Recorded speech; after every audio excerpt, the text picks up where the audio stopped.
Nathan Rogers here with MMA Fuse. I'm here at Gales Harley-Davidson with John O'Brien.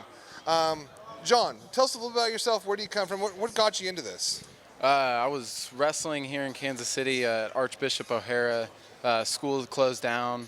I made it to state, or I was about to make it to state as a senior, and then fell just short of that and felt like I deserved a little bit more to myself. Got into MMA.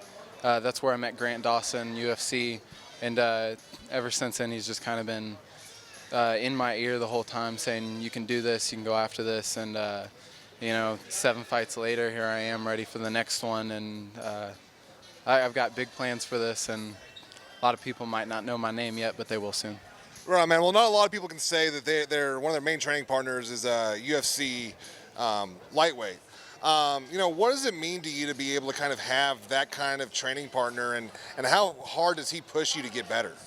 It's weird just because you're going against some of the world's top strikers, grapplers, jiu-jitsu guys, and then you understand that's not going to be what you're going to face in there. It's going to be 10 shades less than what you're experiencing every day. And in some cases that's fantastic because you're put in these weird spots, these weird situations that you fight through every day.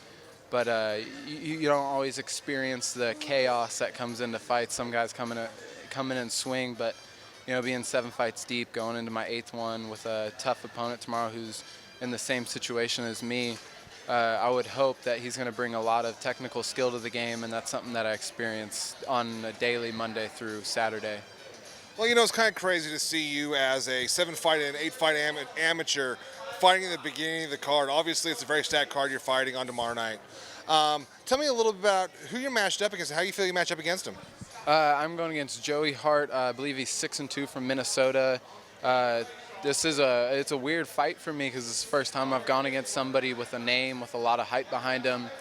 It's definitely new. I took this fight as a huge challenge.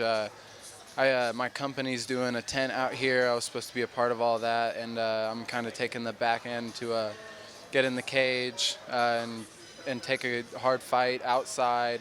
First fight in with everything that's going on. I want to challenge myself, push myself against a good striker, good tall striker, almost a weight class above what I fought last time.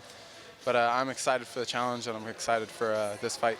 Man, you talk about you being a wrestler, but I've seen you doing a lot of striking before. You know, what kind of puts you in a situation to get such a good, well-rounded game? Yeah, I definitely wrestled in high school, and it was something I fell in love with, but I feel like what I fell in love with was just the grind, being in there every day and proving myself that I'm worth a lot more than what I was when I walked in. And I don't know, striking just started to become a big part of my game as I started sparring more and more people, and wrestling just became more of an addition to it, just became something that really amped it up a little bit. Southpaw coming in as a wrestler, leading with my right hand, right foot. They told me, oh, you're right-handed and you need to switch, and I told them, no, I'm just going to stand this way. And as time went on, I started to develop a lot of really good tools and skills from Southpaw, and I just slowly fell in love with striking. Right on. Well, you know what? It's going to be a real treat to see you tomorrow night fight again.